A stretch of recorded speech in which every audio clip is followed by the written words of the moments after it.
আজকে বানাচ্ছি সর্ষে চিংড়ি, যেটা গরম ভাতের সাথে খেতে লাগে দুর্দান্ত।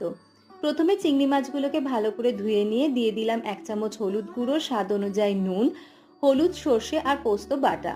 তোমরা চাইলে এখানে কালো সর্ষে কিংবা দু রকমের সর্ষেই ব্যবহার করতে পারো। তারপর দিলাম কাঁচা সর্ষের তেল। সবকিছুকে প্রথমে ভালো করে মিশিয়ে নিতে হবে। তারপর দেবো 3টে চেরা কাঁচা লঙ্কা। ঢাকা চাপা দিয়ে 10 মিনিটের জন্য মিডিয়াম ফ্লেমে এটাকে হতে দেবো।